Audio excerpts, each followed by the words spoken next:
yacu turagushimiye cyane izina ryawe ry'icyubahiro watugiriye neza waduhaye Yesu reka tunagushime ko waduhaye covid kuko iyo iyi period itaba ntago byibura twebwe ahore kuri urubuga byibura abakurikiye kuri Facebook byibura abantu bazakurikira no byigisho no kuri YouTube n'ahandi n'ama audio azakwirakwizwa ntago bari kuzagira ishyaka nk'ibyo bafite ubu ngubu tugushimiye yuko wemeye ko bibaho si wabiduteye ahubwo wemeye ko bibaho kugira ngo udukangure ubwo dukanguye rero ntadukanguye kugira ngo tugire amarangamutima cyatugira ubwoba ahubwo dukanguye kugira ngo twige ijambo ryawe twumve icyo uvuga n'imitima yacu bityo tukwiyegurire ubwo icyo ushaka ko twihana n'ubundi ugendera imitima yacu ubwo ugendera abandi hirya no hino natwe ntudusige ko ijambo ryawe kugira ngo uvugane natwe kandi dufashe dufate icyemezo tutigeze dufata ubugingo bwacu cyo kwiyegurira burundu Imana data mu izina rya Yesu amen abantu bazije amateka neza bavuga yuko kuva mu gihumbi kimwe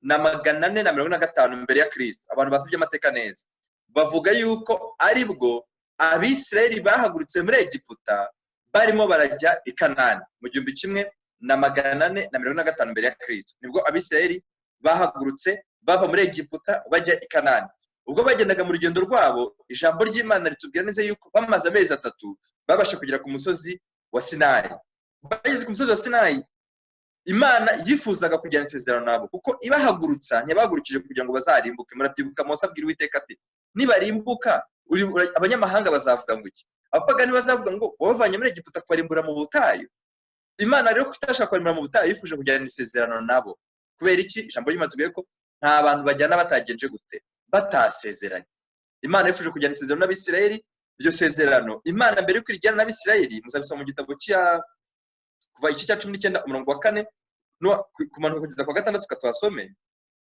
kuva iki cya 19 umurongo wa 4 tumanuke tugeze kuwa 6 handitse ngo iki haranditse ngo Imana ishaka kujyana isezerano n'Abisirayeli haranditse ngo dore ku wa 4 mwabonye ibyo nagira abanyegiputa kandi uko naramije mwe amababa nk'ayikizu nk'abizanira ubwo Imana yaje nk'ikizu niko ijambo ry'Imana tubwiye uko naramije mwe amababa nk'ayikizu nk'abizanira none nimunyumvira by'ukuri mukurikire nimunyumvira by'ukuri mukitondera isezerano ryanjye muzambera amaro mbatoranije mu mahanga yose kuko isi yose ari yanjye Imana ibishaka ari gutoranya n'abandi ariko Imana yatoranyije Abisirayeli yabwira nimunyumvira harimo ikigombero harimo if abo twiyakisho cy'urubanza ku isabato ishize muravyibuka turi gusoma muri Bibiliya y'Imana mu gitabo cyo kuva igice cya 19 uyu munsi turakoresha Bibiliya gusa haranditse ngo niyo mpamvu basabye ngo mufate Bibiliya tujyane nimbumbura mubumbure rero kugira umunezezwa no kumva ibyo ndi kuvuga nk'isomere mu ijambo ry'Imana turi gusoma kuva 19 dore ku murongo wa 4 kugeza kwa 5 none nimunyumvira by'ukuri mw'Abisirayeli mwe naje gukiza mbakisha amababa nk'ayikizu hasa naho ngwiriye abanyegiputa kugira ngo mbakize mbiyegereze ndagira mbamenyeshe ngo nimunyumvira by'ukuri ariko murabyumva hari abantu bumvira Imana bitari by'ukuri yego ariko Imana iravuga ngo mwebwe nimunyumvira by'iki by'ukuri mukanyumvira by'ukuri bizagenda gute nimunyumvira by'ukuri muzambera amaronko mukitondera isezerano ryanjye muzambera amaronko mbatoranije mu mahanga yose kuko isi yose ari yanjye 6 kandi muzambera ubwami bw'abatambyi n'ubwoko bwera amen Imana ifitiye umugambi mwiza Abisirayeli yego Imana ifitiye umugambi mwiza cyane ariko Abisirayeli ntabwo bari basobanukiwe n'ubunyantege nke bwabo ntabwo bari basobanukiwe neza n'ukuntu bakeneye kwiyegereza Imana kubera iki ijambo ry'Imana tubwira ko ku murongo wa 8 bahise babwira Mose ngo iki baramubwiye ngo abantu bose basubiza Mose bati genda ibyo Uwiteka yavuze byose tuzagenda gute tuzabikora ubwoko bw'Imana tubonye ko bwasabwaga iki kugira ngo buzabe amaronko y'Uwiteka kugira ngo icyatumye Uwiteka batoranya kizagumeho ntabwo kugumaho k'ubwoko bushingiye kuba bwaratoranyijwe oya ahubwo kugumaho k'ubwoko bw'Imana bushingiye kuba bwaratoranyijwe kandi bugomba kumvira Uwiteka bugakomeza isezerano ry'Imana Uwiteka yaje kubahereza isezerano dusoma mu gitabo cyo kuva igice cya 20 ariyo mategeko 10 y'Imana Imana imaze kuba isezerano ibona yuko iryo sezerano bataryumvira batari kumwe nayo turi hamwe rwa rukundo rw'Imana tumaze icyumweru cyose twiga Imana mu kureba ko ayisanga ntabwo bazumva neza agaciro k'iryo sezerano keretse Imana ibaye iri hamwe nabo. Rema Pawulo yavuze ngo nshobozwa byose na Kristo w'imbaraga. Abantu bamwe bajya bavuga bati upfa kuba wizera Imana. Murumva ko Imana ishaka kuvuga ngo ndaje mbane namwe, n'ubundi yagendanaga nabo mu nkingi y'igiciro, mu nkingi y'umuriro. Ariko Imana isa n'ihinduye strategy, ibwira Mose ngo zamuka. Mose arazamuka umusozi, Uwiteka aramubwira ati genda ubwira Abisirayeli mu Kuva 25:8 bandemere ubuturo bwera nture hagati muri bo. Genda ubwira Abisirayeli bandemere ubuturo bwera, ngende none ndashaka gutura hagati muri bo. Kubera iki? Nimbana nabo bizatuma bumvira isezerano ryanjye ko nta bantu bagenda batagenje gute batasezeranye. Mukurikire ntimugire ngo Matayo 24 ntabwo ariyo turi kwiga. Nabasabye ngo icyiciro cyaza kuba kirekire, ndifuza ko tugihera hasi, ndetse hasi cyane. Imana rero yaje kubana nawe. Imana yaje kubana nawe mu buryo muzasoma muri Kuva igice cya 40. Abisirayeli baje kubaka ubuturo bwera. Bamaze kubaka ubuturo bwera, ijambo ry'Imana tubwira neza yuko ubuturo bwera bwaje kuzura. Bumaze kuzura, Imana ifata icyemezo cyo gutaha ubwo buturo bwera kugira ngo igendane nabo. Byanditse mu Kuva igice cya 40. Dusome duhere ku murongo wa 34 na 35 wenda. Ubwiza bw'Uwiteka bwuzuye ubwo buturo. Ni ukuvuga ngo Uwiteka, mukurikire etape, mukurikire ibyiciro. Muribuka Matayo 24 ireba abande? Ireba abantu bagize itorero ry'Imana. Ni hehe mu ijambo ry'Imana Imana yatangiranye n'icyitwa ubwoko? Ubwoko mvuga ntabwo ari bwa bundi buzana amakimbirane hagati y'Abanyarwanda. Oya, ubwoko ndi kuvugana ubwoko bw'Imana ni ryari? Ni hano mu Kuva. Nibwo Uwiteka yatangije ishyanga ryitwa ubwoko rigomba kugendana n'Uwiteka. Uwiteka amaze kubasaba yuko Uwiteka amaze kubasezerano, Uwiteka amaze kubona yuko kugendana nabo ari byatuma bumvira iryo sezerano bakarishyira mu bikorwa. Ijambo ry'Imana rivuga neza yuko Uwiteka yaje kubana nabo. Kuva 40:3-5. Maze cya gicu gitwikira ihema ry'ibonaniro. Ubwiza bw'Uwiteka, mukurikire ubwiza bw'Uwiteka, muhandike. Cya gicu gitwikira ihema ry'ibonaniro. Ubwiza bw'Uwiteka burabagirana bwuzuye ubwo buturo. 3:5. Mose ananirwa kwinjira mu ihema ry'ibonaniro kuko icyo gicu cyari kikiriho. Ubwiza bw'Uwiteka bukuzura ubwo buturo. Myane magambo, ijambo ry'Imana twereka neza yuko Uwiteka yaje gutaha ubwo buturo. Ubuturo bwari ihema ry'imurwa, ihema bagendaga bakaritera bakaryimura. Ibyo nta cyari bitwaye Uwiteka. Uwiteka yajyana nabo mu ishusho y'ihema, Nyuma yaho Abisirayeli murabizi, ndifuza kwihuta mu mateka. Nababwiye ko icyiciro kiraza kuba kirekire, sinshaka ko kiza gutinda cyane. Amateka murayazi, hari aho nshaka ko tuza kugera. Bibiliya itubwira neza yuko Abisirayeli baje kuhindura ihema barivamo. Murabyibuka mu gihe Dawidi ashaka kubakira Uwiteka urusengero, maze bubaka urusengero rutari ihema.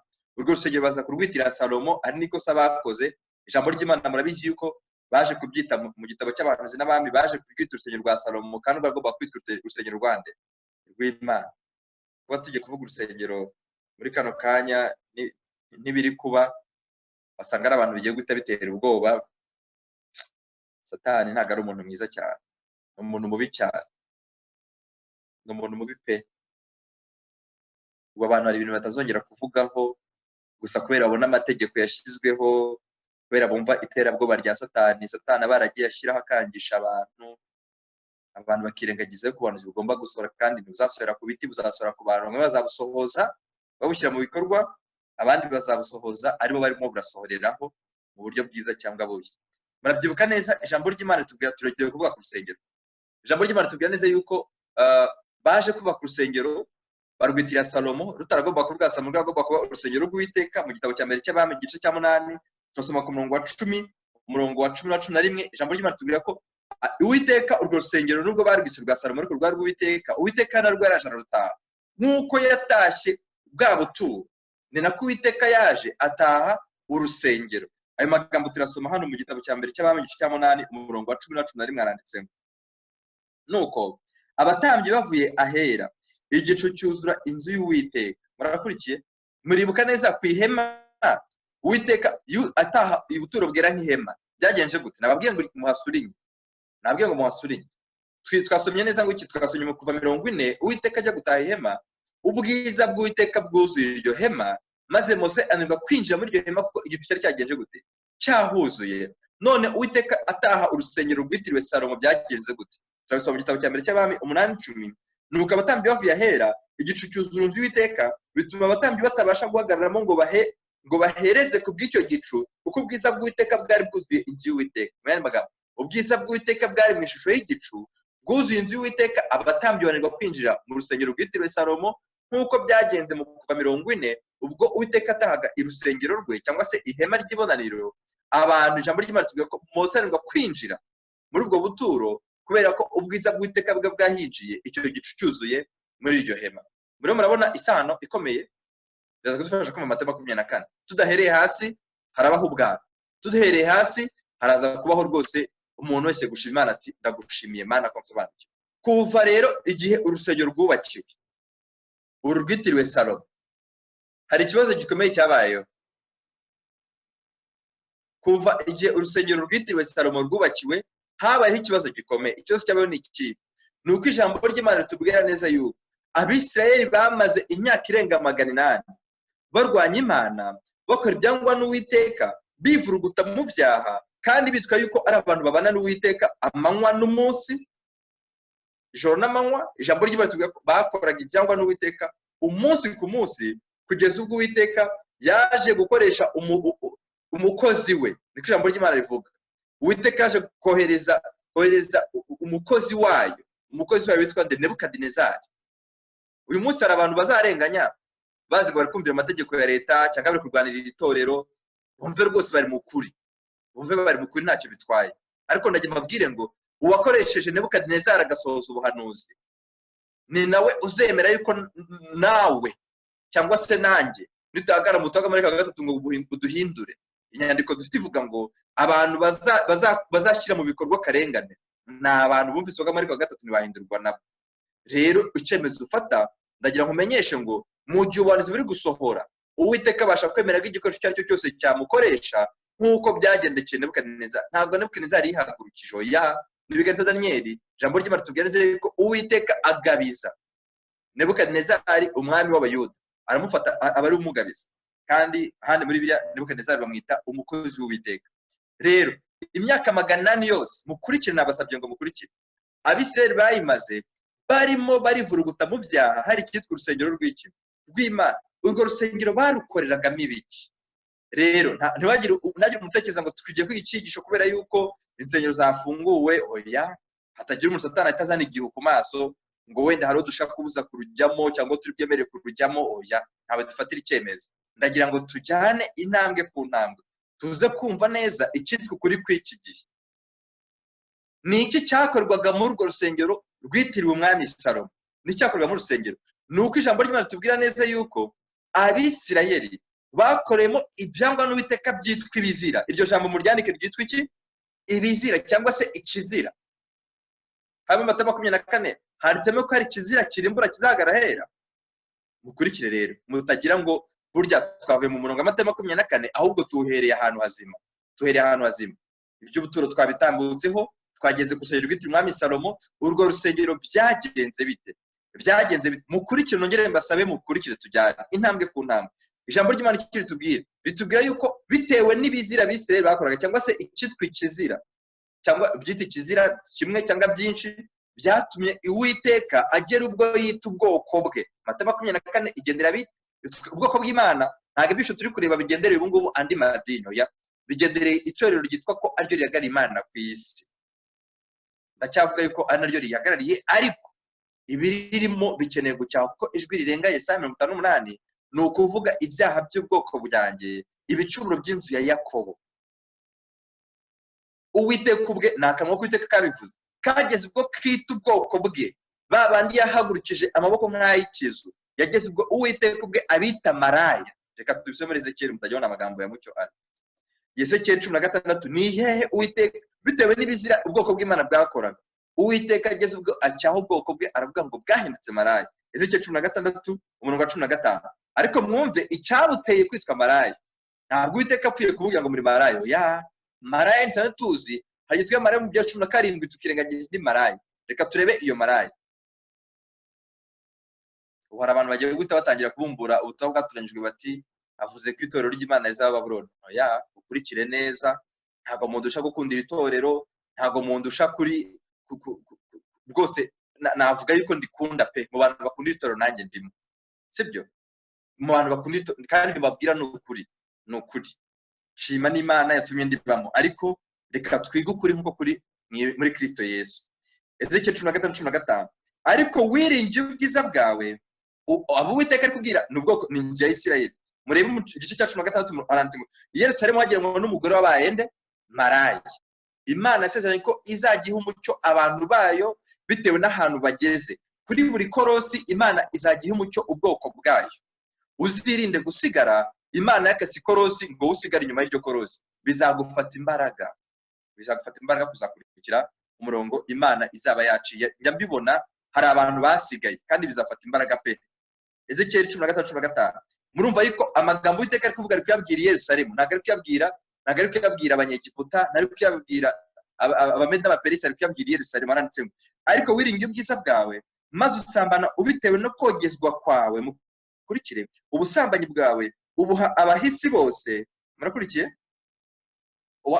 Abahisi bose uba uwabo. 16 nuko wenda mu myambaro yawe kandi wiremera insengero zo mu mpinga y'imisozi, uzirimbisha amabara ataramwe maze uzisambaniramo insengero. Nta bimeze nk'ibyo bizaba ngo bimere bityo. Ni ukuvuga ngo ibyo mwakoze nta byabibanjirije, kandi ibyo mwakoze nta bizagenza gute, nta bizagaruka bisa nabyo. Ibyo bintu bakoze byitwa gusambanira mu nzu y'Uwiteka, byitwa kuba bahindutse maraya. Uwiteka byise iki ku murongo wa 2? Murongo wa 2 Uwiteka byise ngo iki? Aranditse ngo murongo wa 1 Ezekiel 16 murongo wa 1 no wa 2. Ijambo ry'Uwiteka ryongeraho kunzaho riti, mwana w'umuntu, menyesha i Yerusalemu ibizira byaho. Ibizira by'i Yerusalemu ni ibihe? Nuko basambanira mu nzu y'iki? Y'Uwiteka. Nuko mu nzu y'Uwiteka bahakorera ibizira. Ibyo bizira byatumye bitwa iki? Maraya. Byatumye bagera ku rwego rwo kwitwa maraya. Ndabasabye, umuntu uri bwumva akagarukira aha arayumva nabi, umuntu uri bwumva agakomeza Imana iraza gutuma yumva neza. Mukurikire, twumvishemo ijambo ryitwa iki? Ikizira, kandi kiri gukorerwa hehe? Mu nzu y'Uwiteka. Murakurikiye? Tujya bantu b'Imana, nongere mbinginge tujyane.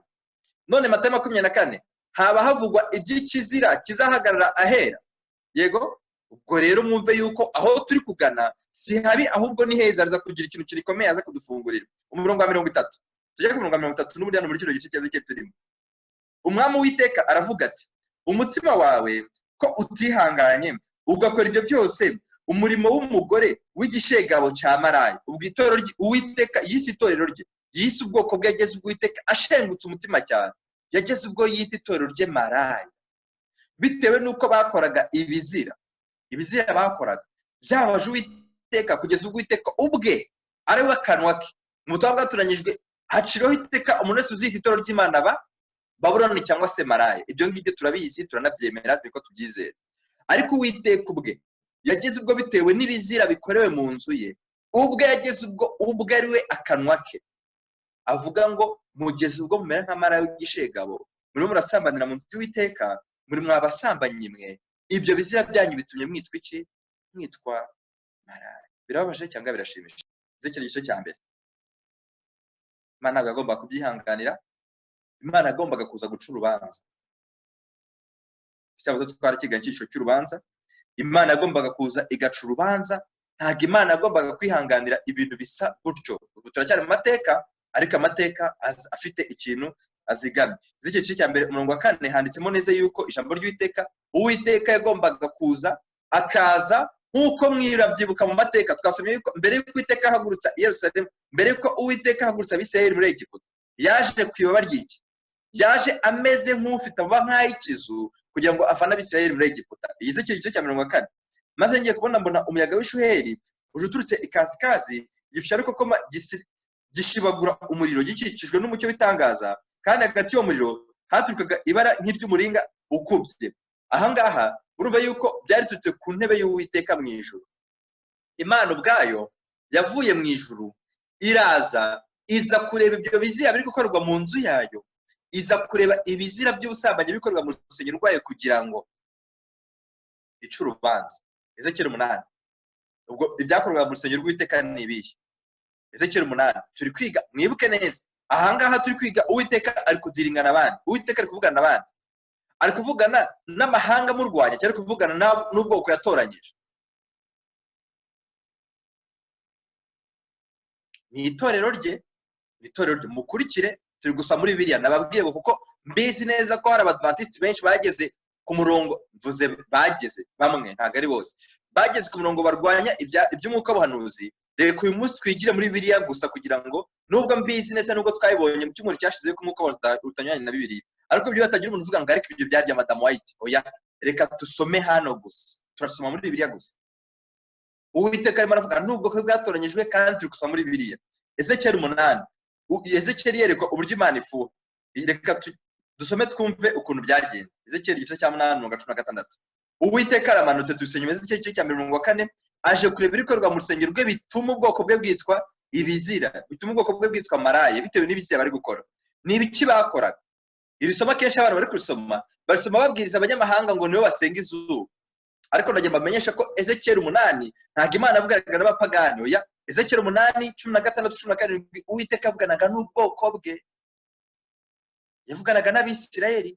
Abisirayeli bari baretse isabato y'Uwiteka basigara basenga Tamuzi, basigara basenga izuba. 16 nuko aranjyana angeza mu rugo rw'imbere y'inzu y'Uwiteka, maze ndebye mbona ku irembo ry'urusengero rw'Uwiteka hagati y'umuryango n'igicaniro abantu bagera nko kuri 25 bateye imigongo ku rusengero rw'Uwiteka bareba iburasirazuba, kandi basengaga izuba berekera aho rirasira.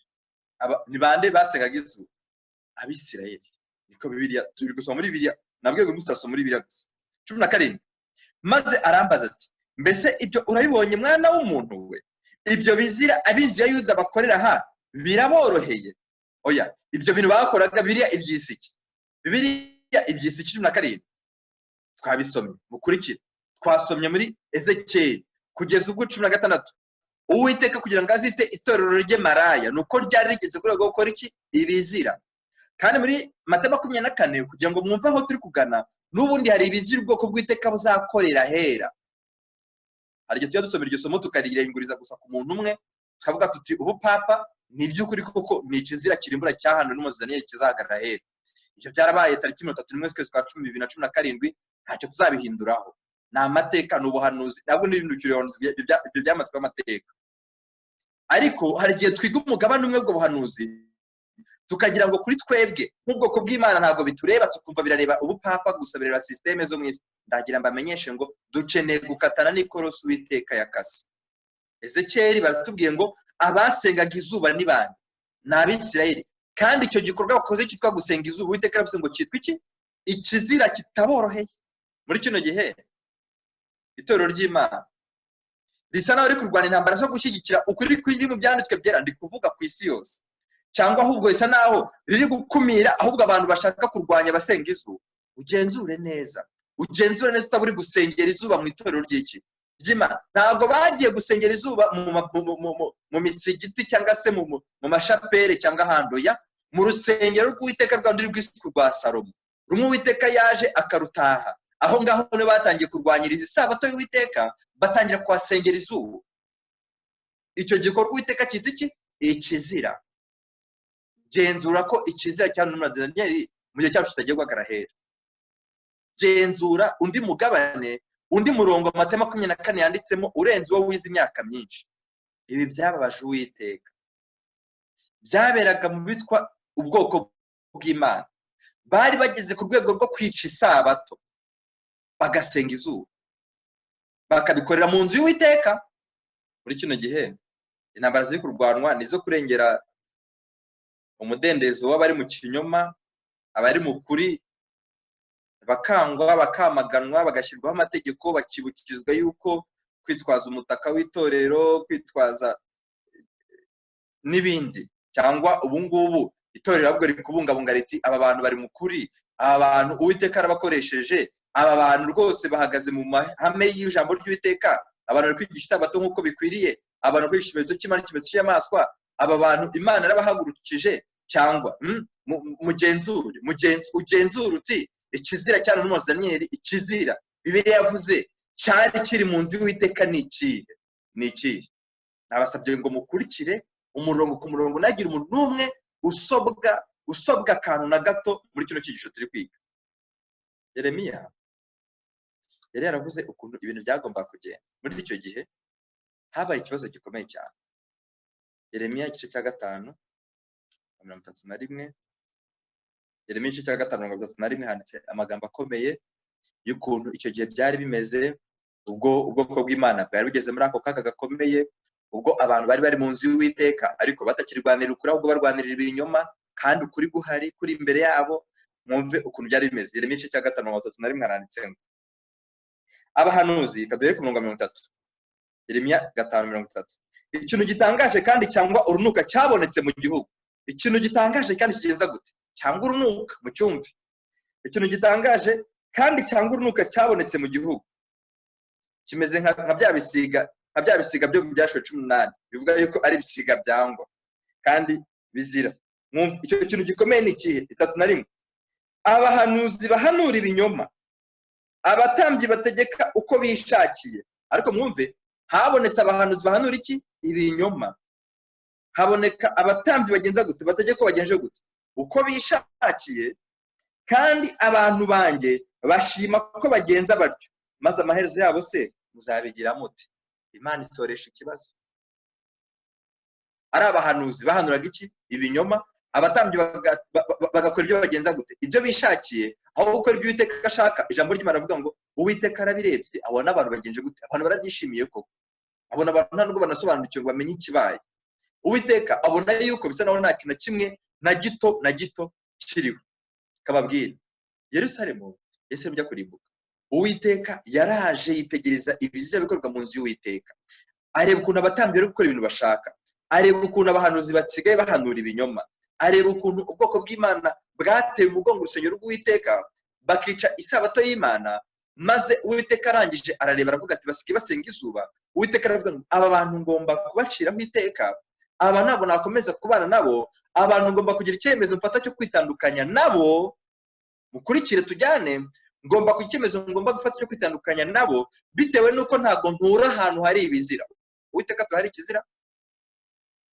Uwiteka yaje gutandukanya abantu bamwumvira n'abatamwumvira. Mwibuke neza ahantu twatangiriye mu Kuva 19, ijambo ry'Imana ryatubwiye nimunyumvira mugakomeza isezerano ryanjye, nibwo muzakomeza kuba ubwoko bwanjye. Mukurikire. Uwiteka rero agiye gutandukanya aba bantu. Uwiteka agiye kubatandukanya. Uwiteka nk'uko tubibonye yari yarebye ukuntu barimo barasenga izuba, bakarisengera mu nzu y'Uwiteka. Ijambo ry'Imana tubwira ngo iki muri Ezekiyeli igice cya 9, dusubire aho twari turi. Ijambo ry'Imana ritubwira ko Uwiteka yakoze ikintu gikomeye. Ezekiyeli igice cya 9, Uwiteka yakoze ikintu gikomeye. Nsoma muri igice cya 9 pere ku murongo wa mbere, handitse ko Uwiteka yaje gushyira ikimenyetso ku bwoko bwe kiri butume Yerusalemu nijya kurimburwa.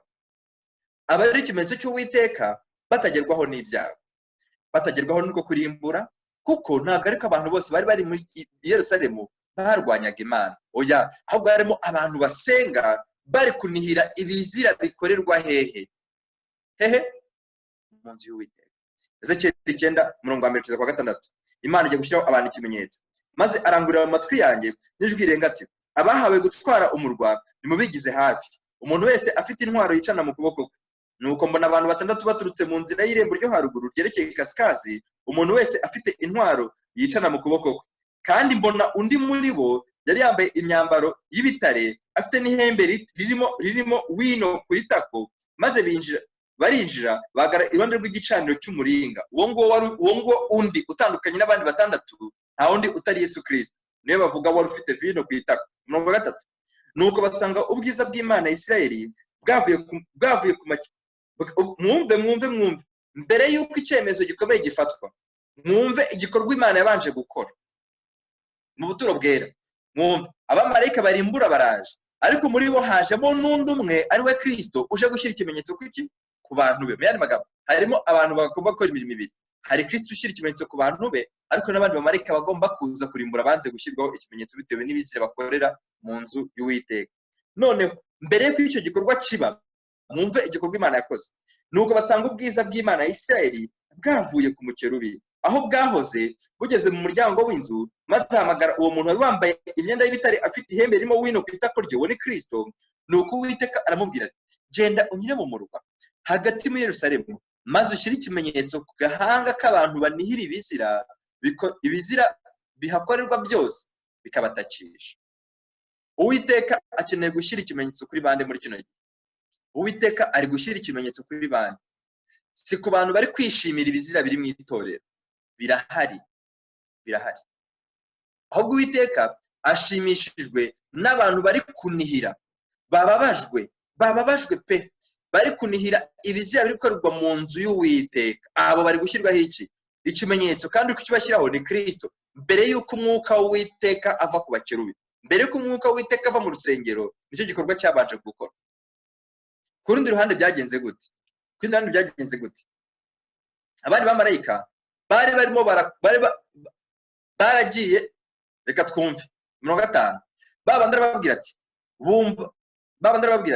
numva ati nimugende munyure mu murwa bakurikiye Kristo, maze mukubite amaso yanyu yo kubabarira, kandi mwe kugira ibambe, mutsembeho umusaza n'umugore n'umusore n'inkumi n'abana bato n'abagore, ariko umuntu wese icyo kimenyetso mwe kumwakura, kandi muhere ku buturo bwanjye bwera. Nuko bahera kuri abo basaza bari imbere y'inzu.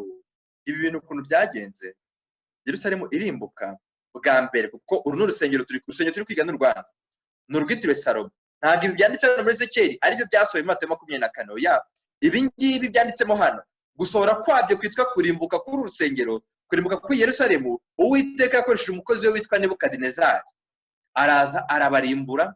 Agiye kurimbura, yarimbuye ahereye ku musaza, ahereye ku musore, ahereye ku mukecuru, abagore, abana n'iyonka. Nta n'umwe yasize uretse gusa ufite ikimenyetso cy'Imana. None kababaza, abantu baziga ikimenyetso cy'Imana muri kino gihe batiga ikinyamaswa? Niba ikizatuma abantu bacira iby'akaga kari imbere kegereje ari uko abantu bagomba kuba bafite ikimenyetso cy'Imana, abantu baziga ikimenyetso cy'Imana batazi ikinyamaswa? Ese abantu baziga ikimenyetso cy'inyamaswa batavuga inyamaswa iyo ariyo? Dukeneye kubera amaso ubugingo abantu b'Imana, dukeneye kubera amaso ubugingo. Shekina, ubwiza bw'Uwiteka, tubwiye neza ko bwari bwahavuye. Imana imaze kuhava, mwumve urukundo rw'Imana. Imana igira agahinda, iravuga ngo ariko se Abisirayeli nubwo koko bagiye kurimbuka, nzabareka gutyo pe bagende. Maze ubwiza bw'Uwiteka buva mu rusengero rwa Salomo, buragenda bujya ku misozi y'imyelayo, maze buguma aho ngaho, bwanga kujya kuri Abisirayeli, kuko Uwiteka avuga ngo nubwo mwakoze ibizira, nubwo mwakoze ibyangwa n'Uwiteka, nubwo mugiye kurimbuka, ndumva ntajya kure yanyu. Abisirayeli bwo twumvisemo ibintu bibiri, twumvisemo kurimbuka, twumvisemo nuko bari gukora ibigenja gute. Mukurikire, Yerusalemu yararimbutse. Nebukadinezari yaraje arimbura Yerusalemu, yego. None Yerusalemu nicyo cyayirimbuye? Ngaho tujyane, yarimbuwe n'iki Yerusalemu? Urakoze cyane, murakoze mwese musubije neza cyane, Imana bamugisha. Barimbuwe n'ibizira. Ubwo ni ukuvuga ngo hari ikizira kirimbura. Turi hamwe abantu b'Imana? Ubwo hari ikizira kigenza gute kirimbura? Mbere y'uko kurimbuka kubaho, umwuka w'Imana arabanje agenza gute? Ava ku rusengero, arangije yigira hirya gato. Katume muri Ezekiyeli 19 igice cya 10:19. Ezekiyeli 10 igice cya 10:19 handitse ngo iki? Haranditse ngo twumve uko byagenze. Maze abakerubi barambura amababa yabo, baratumbagira imbere yanjye, bava mu isi, kandi n'inziga zari iruhande rwabo, maze bahagarara ku rugi rw'irembo rw'inzu y'Uwiteka ryerekeye iburasirazuba, kandi ubwiza bw'Imana ya Isirayeli bwari hejuru yabo.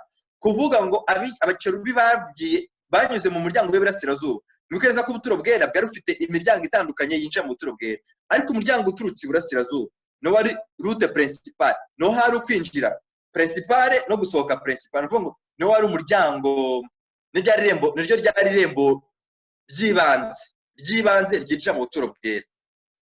Ezekiyeli 10:11 murongo wa 22 na 23. Katwasome twumve uko byagenze. Murumva ko abakerubi bavuye mu rusengero rw'Uwiteka, maze barangije bagenza gute? Kandi abakerubi n'ubwiza bw'Uwiteka. Shekina yavuye ku rusengero, irangije iragenda ijya hakurya gatoya. 22-23. Maze abakerubi barambura amababa yabo n'inziga zari iruhande rwabo, kandi ubwiza bw'Imana ya Isirayeli buri hejuru yabo. Nuko 23. Nuko ubwiza bw'Uwiteka burazamuka buva mu murwa hagati, buhagarara ku musozi uri iruhande rw'iburasirazuba rw'umurwa. Nimusobaza mu gitabo cy'abahanuzi n'abami, banditsemo yuko ubwo bwiza bw'Uwiteka bwaragiye bujya mu misozi, mu mirima y'imyelayo. umusozi w'imyelayo, ahantu hari hahinze imyelayo. Ubwiza bw'Uwiteka bwarahavuye. Mwibuke neza, uru rusengero rwuzura rwubakwa mu gihe cya Salomo, rukuzura, ubwiza bw'Uwiteka bwagejeje gute? Bwarahuzuye. Ariko bitewe n'ibizira bari gukora, ubwiza bw'Uwiteka bugenza gute? Burahava. Niko ijambo ry'Imana rivuga, ritubwiye, maze bugira uruhande mbere y'uko Nebukadinezari aza, maze ngo aho nagenze gute? Harimburwe. Mu mateka ijambo ry'Imana tubwira ngo kitubwira ko Isirayeli yaje kugera ku gihe cyo kurimbuka kwayo. Kubera iki? Ibizira byaho bitumye Yerusalemu igenza gute? Irimbuka. Umva ikizira kirimbura. Ahubwo Nebukadinezari azaza nkande, cyangwa se ubupapa buzaza nkande no muri minsi iheruka. Ntabwo buzaza, nubwo tuzagira icyo kubyiga, ntabwo buzaza aribwo kizira kirimbura gikwiyeho icyagihamagaye. Oya, ahubwo kizaba cyahamagaye icyo kintu. Ntabwo Nebukadinezari yihamagaye. Oya, Nebukadinezari yaje kuko Abisirayeli basa naho aribo bari bamwishumurije bitewe n'ibizira, ko nabwo bari iki? Bari barakoze ibizira bigomba gutuma Yerusalemu igenza gute? Irimbuka. Dukeneye guhindura umurongo twizemo Bibiliya, tukiga Bibiliya uko Imana yayivuze. Numva muri kino gihe sinzi, numva turi mu gihe cyo kwicara tukiga pe. Kandi Imana ndahamya naziganya ko igiye kuzaducira inzira tukiga none, kuko ibihe ntabwo bikiri bya bindi. Ntawe ndi gutera ubwoba, sinubwaka. Abantu iyo abantu bagiye gushika mu by'Imana, ibyo byitwa ubwaka. Martin Luther muzumve mu ntambara ikomeye yasobanura ubwaka ni iki? Ubwaka ni ukubaho udashingiye ku ijambo ry'Imana, ushingiye ku marangamutima. Rero niba umuntu ushingiye ku ijambo ry'Imana ntabwo uri mu bwaka, wapi? Ahubwo uri mu bwaka ni umuntu uvuga ibintu bidashingiye ku ijambo ry'Imana. Nebukadinezari yaraje natinze mu mwaka 568, mu mwaka 586 ari imbere ya Kristo, arimbura Yerusalemu na nabi, ntihagira ikintu na kimwe gisigaye geretse ku kindi. Murabyibuka nuko kugira ngo bazajye gusana Yerusalemu byasabye Uwiteka yuko avuga ngo hagomba kuzategekwa itegeko ryo gusubizaho imparuro n'imihavu. Oya, ubwo yari yararimbuye neza, yararimbuye rwose pe. Ariko Nebukadinezari n'ingabo ze baze kurimbura Yerusalemu baje nk'iki? Ingabo ze ijambo ry'Imana rigeranye n'iki? Ezekiel, Yeremiya igice cya 4:13. Yeremiya 4:13 ijambo ry'Imana tubwira ko Nebukadinezari aza kurimbura Yerusalemu. Yaje nk'iki we n'ingabo ze? Ijambo ry'Imana ko ingabo ze zigeranywa. Yeremiya 4:13, dore azaza ameze nk'ibicu. Mwumva ko ingabo ze basigeranya. Dore azaza ameze nk'ibicu, n'amagare y'intambara azaba ameze nka serwakira, amafarashi azarusha ibisiga imbaraga, tubone ishyano kuko tugiye kunyagwa. Amaganya ya Yeremiya 4:19. Amaganya ya Yeremiya 4:19, murabyibuka yuko ikino gitabo cy'amaganya ya Yeremiya cyanditswe Abisirayeli. Ni indirimbo z'icyunamo, indirimbo z'ikiriyo Abisirayeli baririmbye ubwo Yerusalemu yari yarimbuwe. Haranditse ngo abatwirukana barusha ibisiga byo mu kirere imbaraga, batwirukanye ku misozi miremire no mu butayu bakaducira igico. Ni ukuvuga ngo ingabo za Nebukadinezari zaje zimeze nk'ibisiga cyangwa se nk'ikizu. Mukurikire, ibisiga cyangwa ikizu. None no mu ndirimbo ya Salomo, mu maganya ya Yeremiya batubwiye neza yuko nanone ubwo bari bicaye bari kurira, bari kuboroga bitewe n'uburyo Yerusalemu yarimbutse, bari barimo bararirimba cyangwa se barimo baraboroga bavuga bati ingabo zaje kuducamo igico, zaje zimeze nk'ikizu cyangwa se cyangwa nk'ibisiga. Abakuki igice cya mbere umurongo wa 8. Abakuki igice cya mbere umurongo wa 8. Abakuki 1:8. Abantu batamenyereye rero kubana n'Imana mu ijambo ryayo bigiye kuzabagora. Umurongo turugira twinjiramo, nongeye mbabwire, tugiye kuzicara twige. Ntabwo ari bya bintu byo kuvuga ngo umuntu arafata isomo rimwe ngo abantu barisome batahe. Oya, ibyo ngibyo twarabikoze, ntacyo byatumariye. Hano kuri no rubuga muri abaririmbyi benshi, mwatumye ababwiriza benshi mukabwira ngo babwirize iminota 10, ntibyabakirije ubugingo. Ubwo bitabukije rero mureke no gikiza ubugingo aba aricyo gikorwa. Abantu bicare bige, kuko ya minota mwabwirizaga ababwiriza ngo nibabwize iminota 10-15. Oya, kuko ntacyo cyamariye ubugingo. Mureke muri kino gihe noneho igifite icyo cyamariye ubugingo aba aricyo gikorwa. Amen. Aba aricyo gikorwa rwose. Habakuki igice cya mbere umurongo wa 8. Izo ngabo zahanuwe gute? Zagombaga kuza zimeze nk'iki? Habakuki 1:8. N'amafarashi yabo arushinga imbaraga, kandi arusha amasega asohoka bwije gukara. Abagendera ku mafarashi yabo bagenda birata.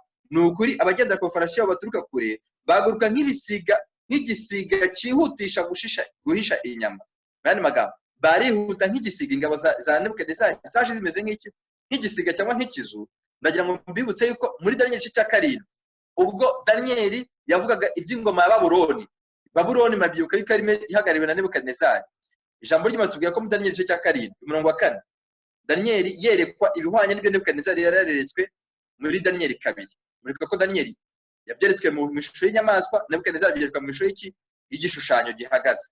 Daniyeli 7:4 Daniyeli yerekwa ubwami bwa Babuloni yabyeretswe nk'intare ifite iki?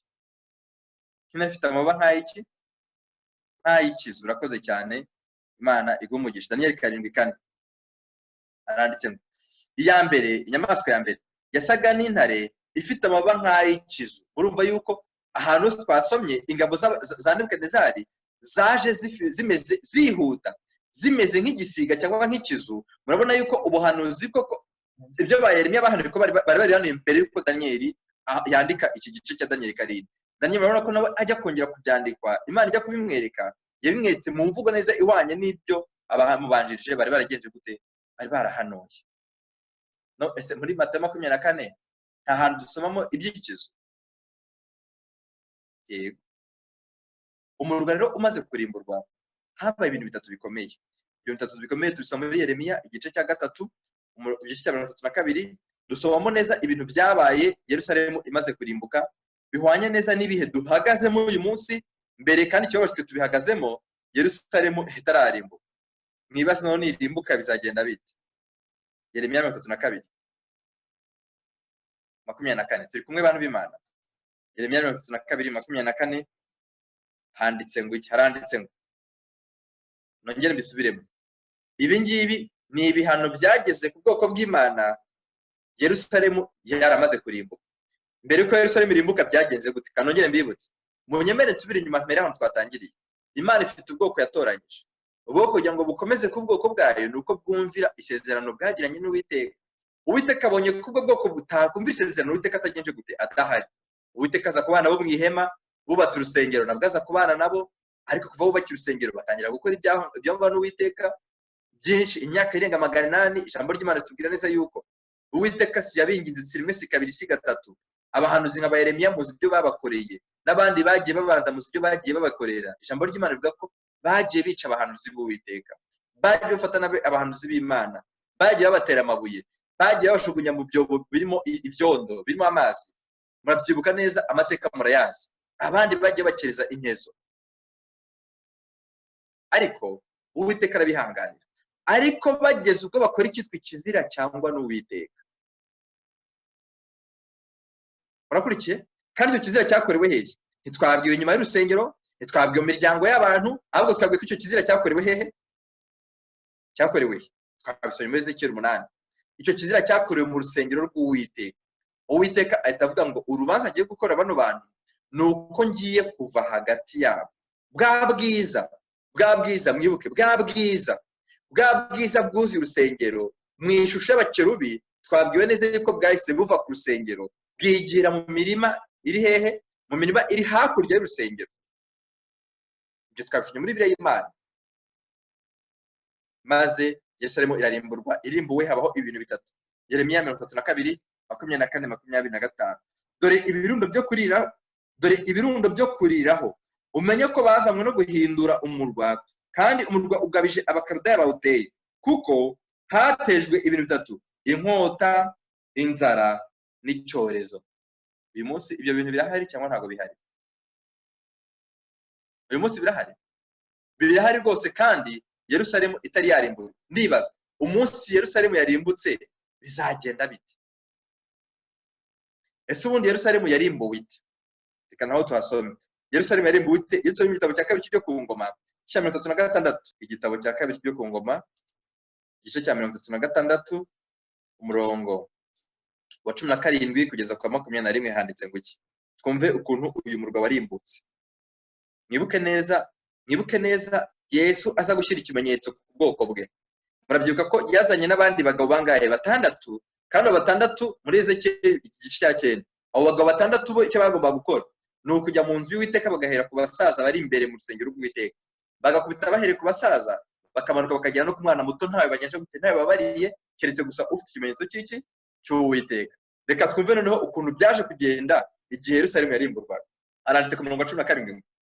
Nicyo cyatumye abateza umwami w'Abakaludaya akicishiriza abasore babo inkota mu nzu y'ubuturo bwabo bwera.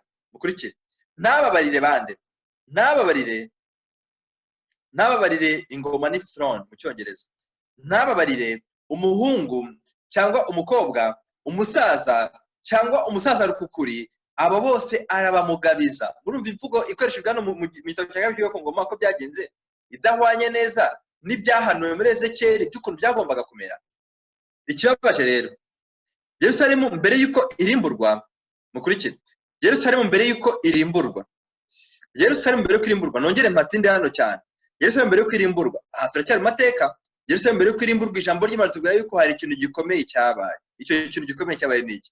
Nuko abahanuzi twabisomye muri Yeremiya, abahanuzi b'ibinyoma barahagurutse baravuga ngo ntabwo Yerusalemu yarimburwa. Ibintu Yeremiya ari kuvuga ni umunyabinyoma, mwe kumutega amatwi, mwe kumwitaho. Yeremiya yarasaze, mwikumva ibya Yeremiya, twe turi ubwoko bwatoranyijwe. Ntabwo ibyo Yeremiya ari kuvuga byaba ku bwoko bw'Imana.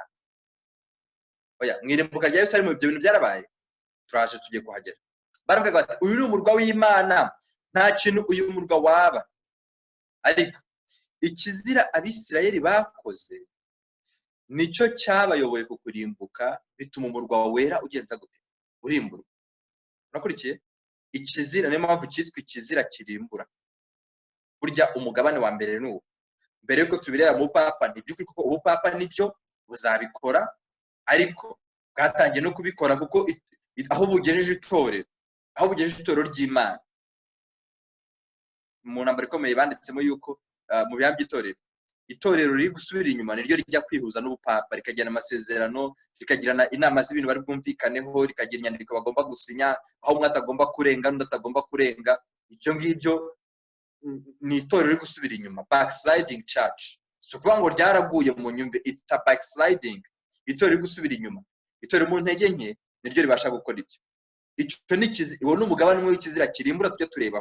Uwo reka tugire ubwiru, uwo reka tuzigame, kuko abantu benshi bari no gushyiraho n'amategeko yo kugira ngo barengere aho hantu yo kuzavugwa, ntacyo bitwaye. Reka tuze kundi mugabane sasa, kuko uyu nguyu nawe Imana ishaka yuko abantu bazihaniramo. None kambabaza, ikizira Abisirayeli bakoze si cyo cyaganishe ku kurimbura kwabo? Iyo bumvira Uwiteka, Nebukadinezari yari kuza akabarimbura? Oya rwose. Ubwo rero ikizira kirimbura ni icyaha bari bafite muri bo, nicyo cyaganishe kugenza gute? Ku kurimbuka. Kandi icyo cyaha cyakorwa mu nzu y'iki? Y'Uwiteka. Ikizira kirusha ibindi bakoze ni ukwica isabato y'Uwiteka, bakarenga ubwo bajya kurengera icyumweru cyangwa se izuba ry'abapagani, ry'Abakaludaya. Bisoza Abakaludaya barengera ari nabo baje barabica. N'imigani z'Abakaludaya muzasanga ari abantu bari barize cyane iby'ubumenyi bw'inyenyeri, kandi inyenyeri urusha izindi kumurika murabizi n'izuba. Yeremiya 25 umurongo wa 9 haranditse ngo Uwiteka ntaganezezwa n'ibyaha by'ubwoko bw'oya. Hari ibintu abantu bakora bagasa naho barenze umurongo. Hari ibintu abantu bakora bigasa naho barenze umurongo. Abo ndi gushyiraho umurongo ni Uwiteka wawushyizeho. Dore ngiye kohereza imiryango yose y'ikasikazi igiteranye, kandi nzatuma ku mugaragu wanjye, urumva umuntu Uwiteka agiye gutumaho, nzatuma ku mugaragu wanjye Nebukadinezari umwami wa Babuloni, niko Uwiteka avuga, mbateze iki gihugu n'abagituyemo n'ayo mahanga yose agikikijeho. Nzabatsembaho rwose, mbagire igitangarizwa n'igitutsi n'imisaka y'iteka. 11. Iki gihugu cyose kizaba umwirare n'igitangarirwa, kandi ayo mahanga azakorera umwami w'i Babuloni imyaka 70. Dusimbuke tujye ku mirongo 19. Mirongo 19 Yeremiya 25, dusimbuke tujye ku mirongo 19. Aranditse ngo na Farawo umwami muri Egiputa n'abagaragu be n'ibikomangoma bye n'abantu bose. Myane magambo, abantu bose Uwiteka, kuko bari baranze kumvira Uwiteka. Ijambo ry'Imana twitse yuko Uwiteka agombaga ko uburinzi bw'Uwiteka twabonye ko bwari bwavuye ku ishyanga. Twabibonye muri Ezekiyeli, abakerubi bava ku buturo bwera banyura mu muryango mugari, main gate, mu muryango mugari w'ubuturo bwera, maze barasohoka bigira mu mirima y'imyelayo. Ayo magambo hari bavuze yuko bagiye mu mirima muri Ezekiyeli, ariko mu bahanuzi n'abami basobanuye yuko bagiye mu mirima y'imyelayo, niho bari bakerubi bigiriye, n'ubwiza bw'Uwiteka bagiye. None Ezekiyeli batweretse neza, nako Yeremiya batweretse neza yuko umwami w'i Babuloni Nebukadinezari yari umugaragu w'Uwiteka, yari umukozi w'Uwiteka. Kubera iki? Yaje gukora ikintu cyo guhana abayuda kugira ngo barimburwe nk'uko byari byarahanuwe na mbere, batarimbuwe n'uko Uwiteka ashaka ko barimbuka, ahubwo barimbuwe n'ikizira ubwabo bagenje gute, bakoze ku icyo kizira, kitwa ikizira kigenza gute, kirimbura. Icyo kizira nakomeje kubivuga kenshi mugira ngo n'amagambo yanjye, ni ikizira cy'uko bicaga isabato bakarengera icyumweru kandi babikorera mu nzu y'Uwiteka. Reka abo hanze babikore, niwo mucyo bafite, ariko wowe uri mu nzu y'Uwiteka ntabwo ugomba kugera kuri urwo rwego. Oya. Yeremiya 17:24-25. Yeremiya 17:24-25 haranditse ngo Uwiteka aravuga ngo nuko nimunyumvana umwete. Yeremiya 17:18. Yeremiya 17:24. Uwiteka aravuga ngo mukurikire isomo ndarikunda cyane. Nuko Uwiteka aravuga ngo nuko nimunyumvana umwete, ntimugire umutwaro mucisha mu marembo y'uyu murwa ku munsi w'isabato, ahubwo mukaweza, ntimugire umurimo muwukoraho. Mwumve, nibwo abami n'ibikomangoma bari ku ngoma ya Dawidi bazinjira muri uyu murwa, kandi ku magare y'intambara no ku mafashi n'ibikomangoma byabo n'abantu b'Ubuyuda n'abatuye Yerusalemu. Kandi uyu murwa uzahoraho iki? Uzahoraho ibi bingana gute? Uzahoraho ibi bingana bite? Uzahoraho iteka. Haleluya. Icyagomba gutuma Abisirayeli umurwa wabo ugumaho by'iteka ryose ni iki? Kumvira isabato, bakayeza nk'uko ijambo ry'Imana ryayivuze, bagakora ibyo Uwiteka yasabye. Abami bo mu Bisirayeli, nta mwami wari kuzajya kurwanwa n'umwami wo handi ngo amuneshe. Oya, nta wundi, nta kibazo Isirayeli kuzagira, umurwa wabo wari kuzaho by'iteka ryose. None ko tuvuge yuko umurwa waje kurimbuka, buriya warimbuwe n'iki? Ni ikinyuranyo kibi, sibyo? Ikinyuranyo kibi nicyo cyagomba gutuma umurwa ugenda gute, urimbuka. None isabato n'icyumweru n'ibitavugwa muri kino gihe, k'umurwa w'Uwiteka, k'urusengero rw'Uwiteka, k'ubwoko bw'Uwiteka uri buze gusoza, abo bari ubwo abakarudaya turi kurengera baje bakaturimbura. Abakarudaya nibo bari aba initiator, nibo bari barasigaranye imihango n'ubundi. Ubukarudaya murabizi, iyo wize neza amateka mu itangiriro, abakarudaya nibo bantu bigaga iby'inyenyeri, ibyo gusenga izuba. Ntiyari imigenzo y'abakarudaya, mwibuke ba Daniyeli babazana, icyo umwami yashatse kubigisha ubwenge bw'abakarudaya, yashatse kubigisha ibintu byo gusenga ibigirwamana, harimo no gusenga izuba. kurengera abakarudaya, gushaka kwigana abakarudaya byatumye Abisirayeli bibagirwa isabato y'Uwiteka, bibagani icyo bakoze, icyo cyitwa ikizira. Ikizira genza gute, kirimbura, cyasoje baza kurimbura. 27. Ariko nimwanga kunyumvira, turi muri Yeremiya 17:22 nongeze. Ariko nimwanga kunyumvira ngo mweze umunsi w'isabato, ahubwo mukikorera imitwaro mukayinyuza mu marembo y'Yerusalemu, kuri uwo munsi nzakongeza umuriro mu marembo yawo, uzatwika amanyumba y'Yerusalemu kandi ntabwo uzazimywa. Niko urusengero rwa Yerusalemu byagenze, ni nako na Yerusalemu isenywa bwa kabiri byagenze mu mwaka wa 70. Mu mwaka wa 70 mubyibuka Titusi aza gusenya. Ese umuriro urusengero ngo rwarakongotse neza? Rwakongowe n'iki? N'umuriro, izahabu irashenge, irayongeshwa. Niko munamba rikomeye handitse. Imana yari ite ku isabato mu buryo bukomeye. Suko batatukanaga Abisirayeli, suko batakoraga ibindi ibyaha byose imbere y'Imana birangana, ariko kurenga ubwoko bw'Imana bwahawe ikimenyetso cy'Imana bugasa naho bucirengagije bugiteye mu mugongo, ahubwo bugatangira kurengera inyungu z'abakarudaya. Ibyo bintu byiswe ikizira mu gihe cya mbere. Reka tunarebe Imana ijya no kuburira abantu mu irimbuka rya Yerusalemu mu gihe cya kabiri, mwaka wa 70, muri Matayo 24:20. Murabyibuka Yesu ubwo nabyivugiye mu kanwa ke, yaravuze ngo abantu bagomba gusenga kugira ngo guhunga kwabo kutazaba ryari, kutazaba mu mezi y'imbeho cyangwa ku munsi w'isabato. Mu yandi magambo, abantu bagombaga kurokoka barabumvira isabato, niyo bari bashyizweho ikimenyetso cy'Imana. Kandi abarimbutse ni abicaga isabato, kuko tubibonye. Nimwica isabato mukemera mugapakira imizigo yanyu mukayinyuza mu murwa ku munsi w'isabato, nzemera umuriro ukongerezwa i Yerusalemu. Urumva, abica isabato baje kurimburwa, barimburanwa umurwa wakoze ikizira kigenza gute, kirimbura. Ntabwo nanga Yesu, ndamukunda n'umutima wanjye wose. tunamaze icyumweru cyose twiga ibya Yesu inama y'agakiza, abantu benshi rwose nabonye na message zuzuyemo n'amarangamutima ndetse no kunyurwa n'icyo Yesu yakoreye ubugingo bwanyu. Imana ibaho umugisha. Ariko ndagira mbabwire ngo niba hari ikintu cy'imbabazi, niyo ndi kureba umuntu w'umudivantiste uvuga ngo yarize Bibiliya akaba ageze hano arimo aravuga ngo ikimenyetso cy'Imana ngo ni Yesu, ikizatuma ngo umuntu ajya mu ijuru ngo ni Yesu, ngo ikizatuma hari igihe mureba nkavuga ariko Mana Nyagasani, Yesu agomba kutuzamura akatugeza ku rwego kumvira amategeko ye. Utumvira amategeko ye ntazemera kwinjira mu marembo ngo anyure muri rwa rurembo arye kuri cya giti. Ibyo nta uwica amategeko y'Imana, nubwo yaba yararirimbye Yesu akandika album 200, nubwo yaba ari umuririmbyi mwiza cyangwa ari umubwiriza mwiza cyangwa se afite ibindi, ndagira mbwira ngo yica amategeko y'Imana nyirizina yica isabato ntabwo azigera yinjira mu ijuru, ntabwo azigera aba mu mugabane w'abantu bagomba gutaha ijuru. Ntabwo afite ikimenyetso cy'Imana ku ruhanga. Ya sinjye ugitanga mutagira ngo ndi kukimana, ariyo ugitanga nagiye abantu bose rwose ntabashaka ko azarimo. Ariko ndagira ngo twige Bibiliya nk'uko Imana yivuze.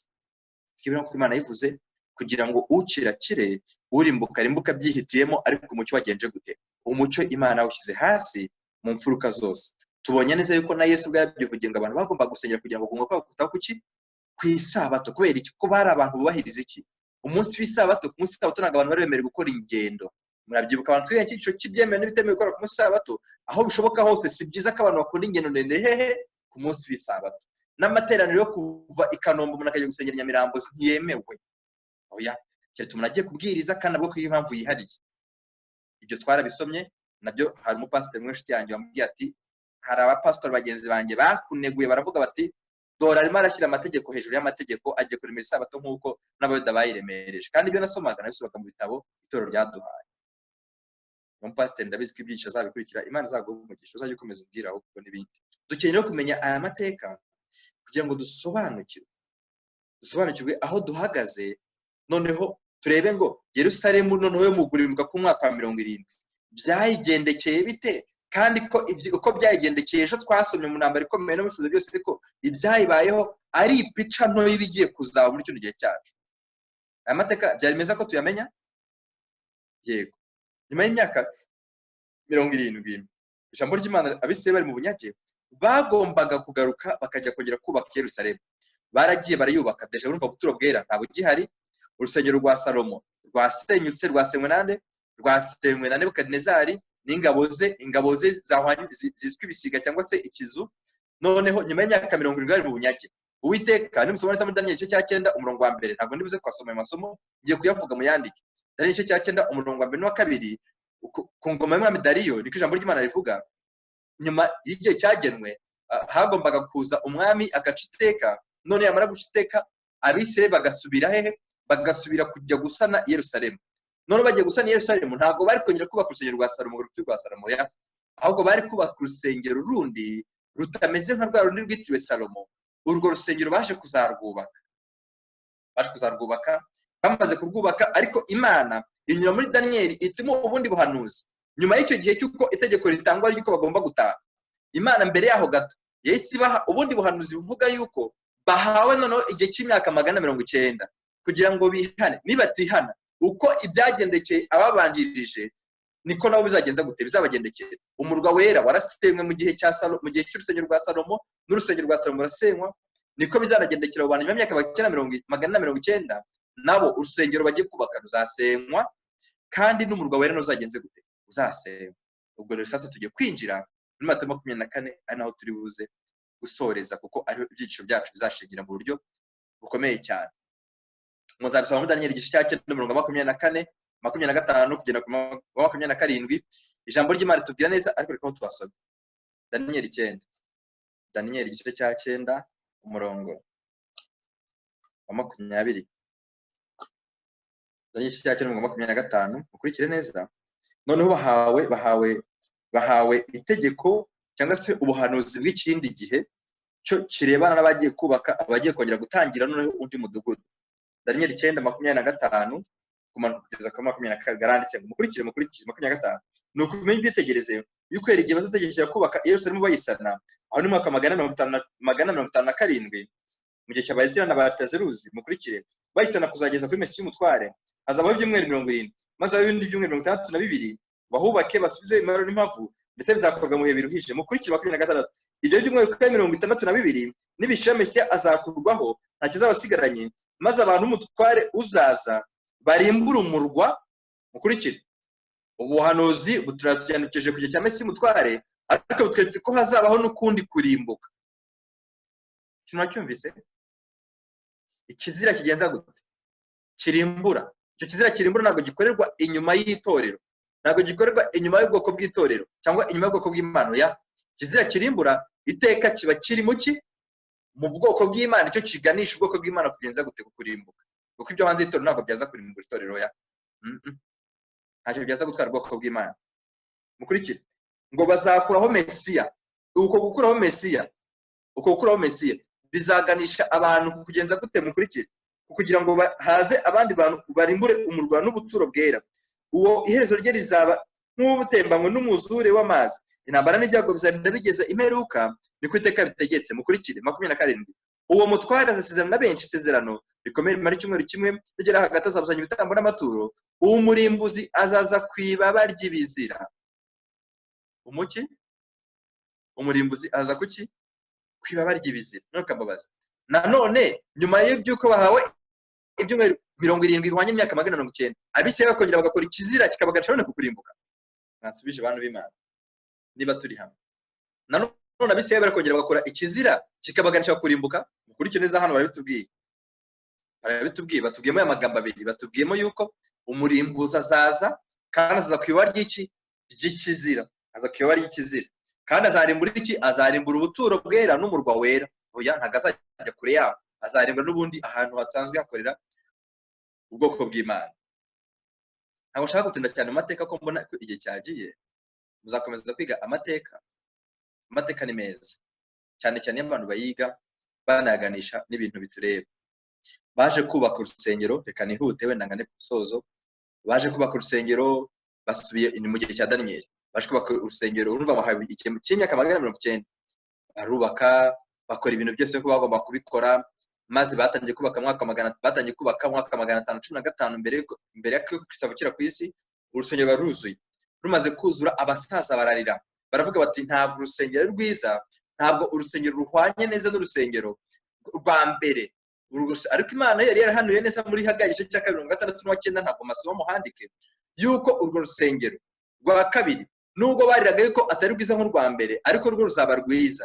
icyari kurugira rwiza niki mwibuke neza iyo iteka bubakaga urusengero byagendaga gute no twatangiye no tugiye gusoreza byagendaga gute bubaka ubuturo bwera byagenze gute urakoze cyane ubwiza bw'Uwiteka bwarujemo Imana ibaho umugisha noneho bakoze ibyangwa n'Uwiteka byagenze gute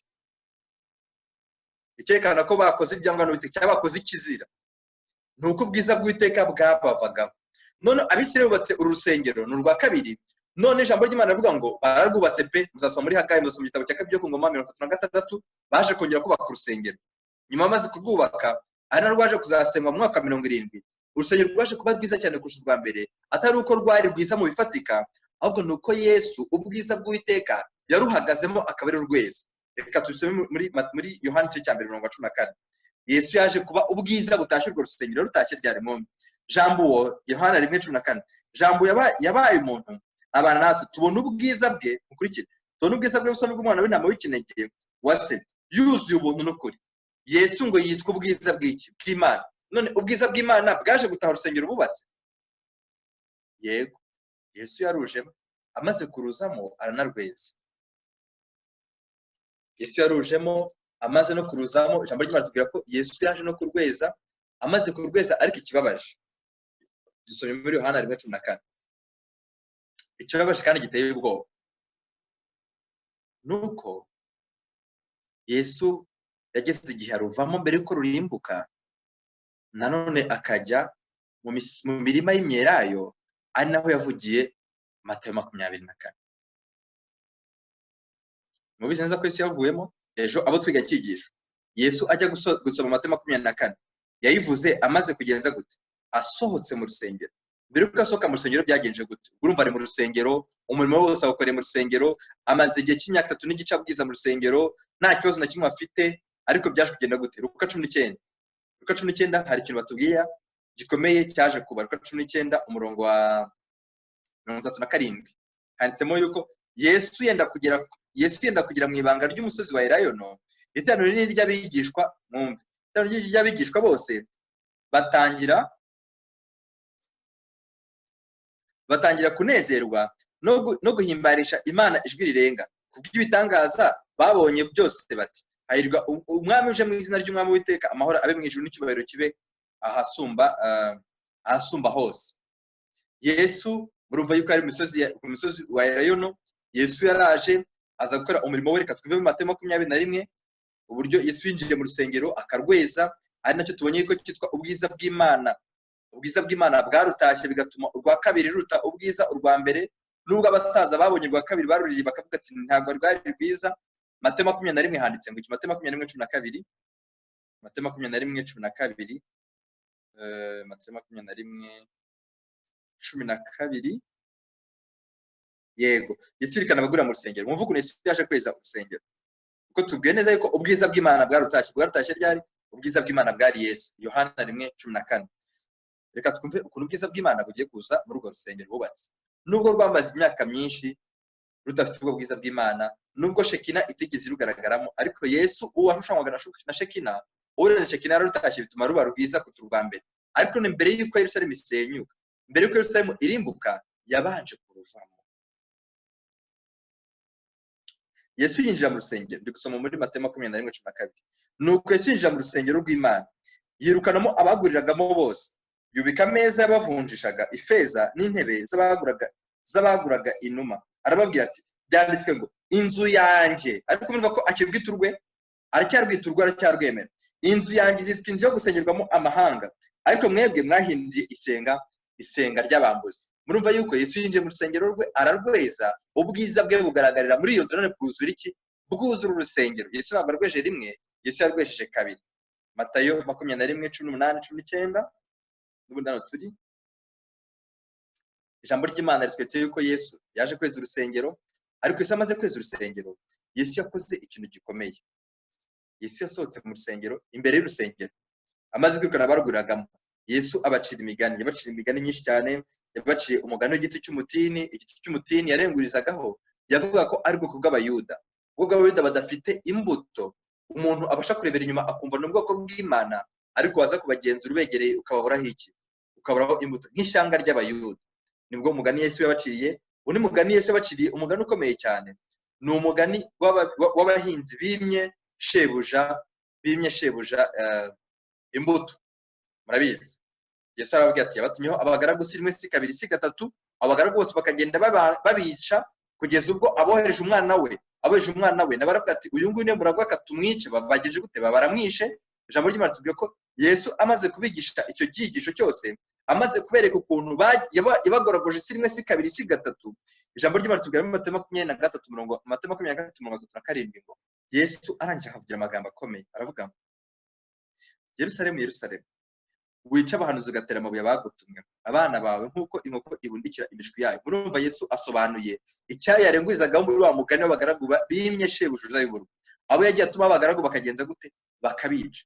Yesu amaze kubabwira aya magambo, ijambo ry'Imana tubwira ngo Yesu yahise asohoka mu rusengero. Kubera iki? Kuko bari barakoze ikizira kigiye kuzaganisha kuki? Kukurimbuka kwa Yerusalemu.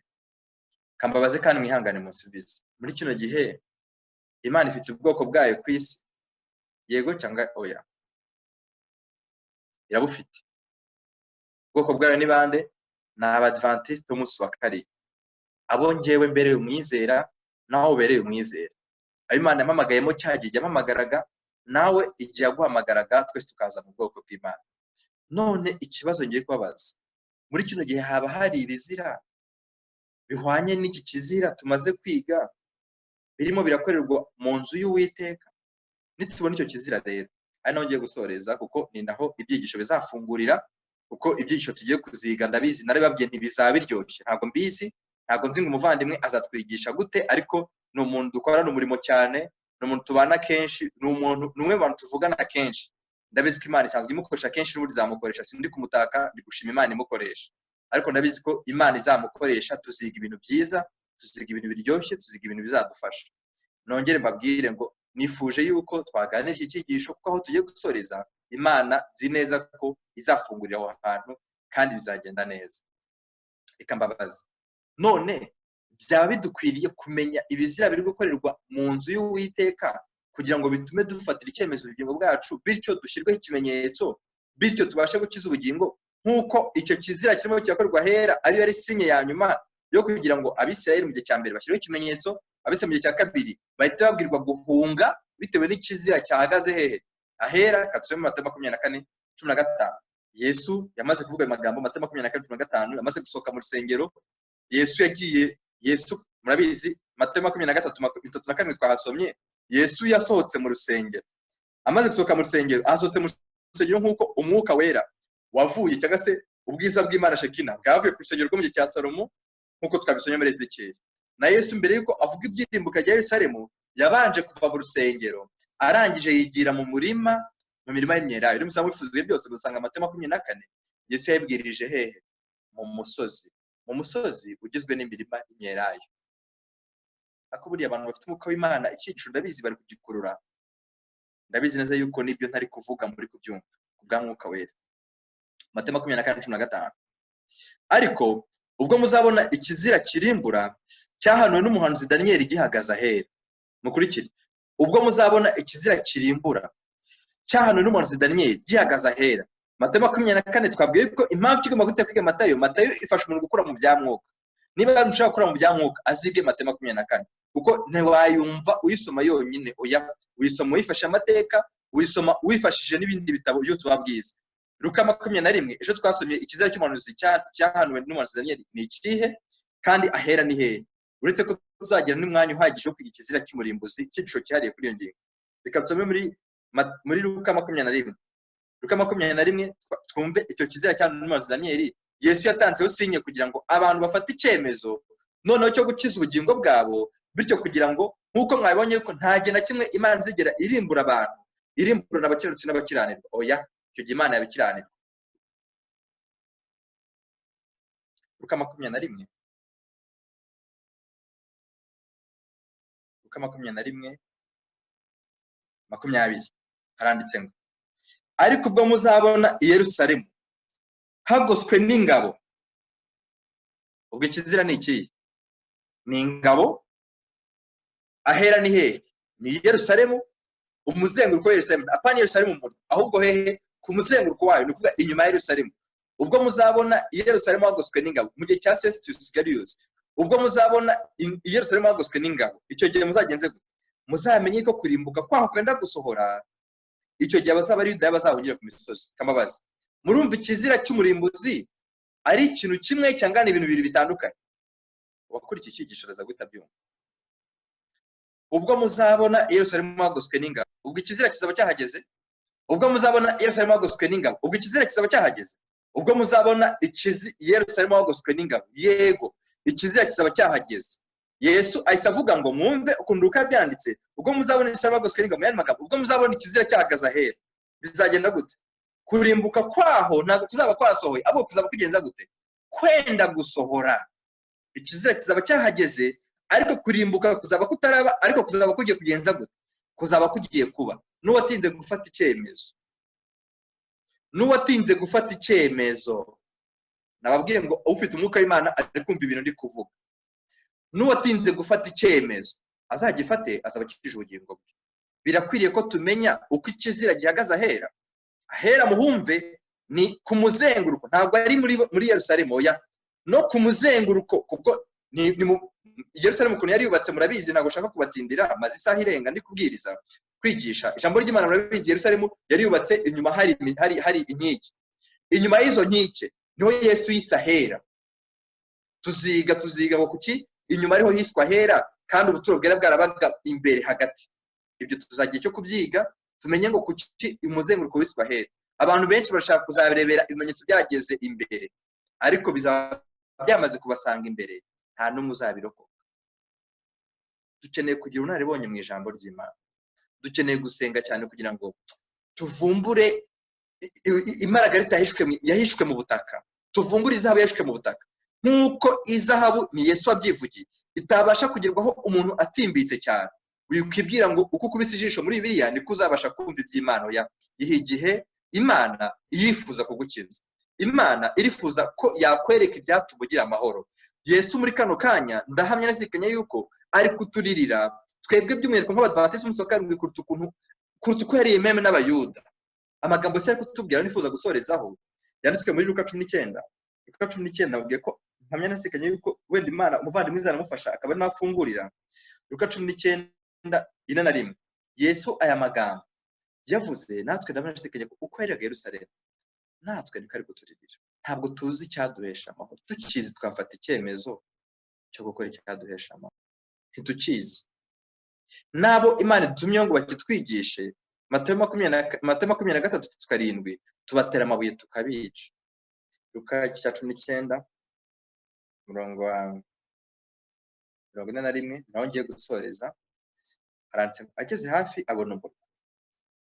Yesu arawuririra ati, uyu munsi nawe iyo umenya ibyaguhesha amahoro, ariko none dore bihishwe amaso yawe, kuko iminsi izaza abanzi bawe bazakubakaho uruzitiro, bazakugota, bazakurinda cyane impande zose, kandi bazagutsembana n'abana bawe batuye muri wowe.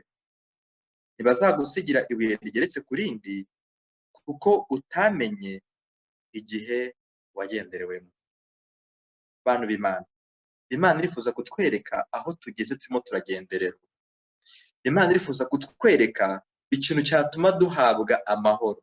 Yesu iyo Abayuda baza kumwakira bari kubona amahoro, ko Yesu ni mwami w'amahoro.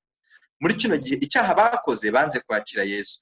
Muri kino gihe icyaha ubwoko bw'Imana bugiye kuzakora amagambo yanditswe mu ntambara ikomeye paji 35 na paji 32 gukomeza, handitsemo yuko icyaha Abayuda bakoze banze kwakira Yesu umwami w'amahoro. Iyo mwakira baragize amahoro. Icyaha ubwoko bw'Imana buzakora iminsi ya nyuma buzanga amategeko y'Imana, by'umwihariko isabato n'icyumweru, kuko aribyo bishingiyeho intambara iheruka.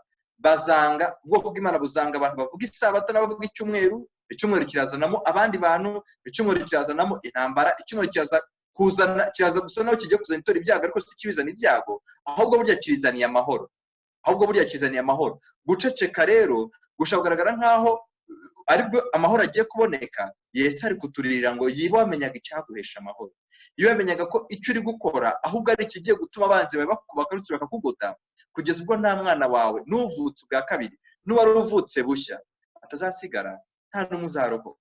Imana idufashe kugira ngo ubwo Imana yateguye no byigisho kugira ngo tumenye icyaduhesha amahoro, tumenye aho tugeze, tumenye aho tugeze mu gusora k'ubuhanuzi, tumenye uko turimo turagendererwa.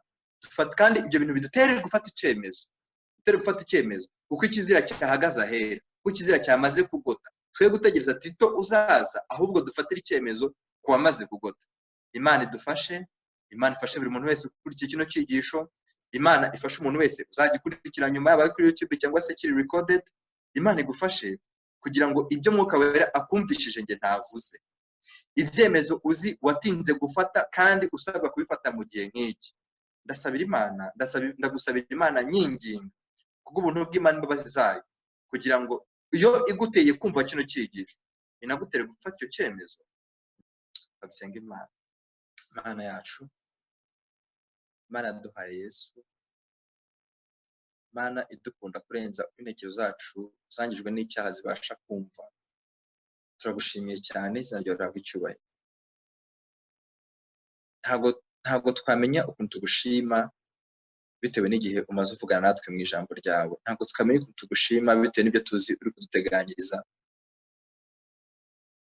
Turakwinginze kugira ngo Mwuka Wera yumvikanishe ibyawe muri twebwe. Turi kwiga ibyigisho bikomeye, turi kwigisha ibintu uzaheraho abantu bazaheraho bafata icyemezo cyo kugira ngo barimbuke cyangwa bazajye mu ijuru. Natwe ubwacu turabizinza ko turi kwiga ibintu bikomeye, atari uko bitumvikana, ahubwo nuko ari byo uzaheraho ubwira umuntu ngo warabyumvise, kubw'ibyo uje mu ijuru, cyangwa se warabyumvise urinangira kubw'ibyo urarimbutse.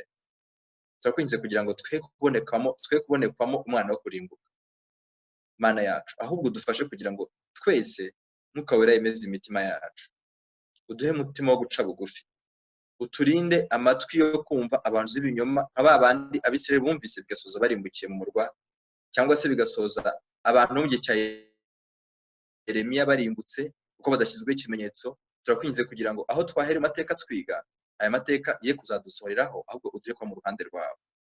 Ibyemezo byo kwihana udufashe kubifata, utubashije kubifata, kandi ibyemezo byo kugira ngo dufate indi myiteguro tutari twakora tugomba gukora tubikore.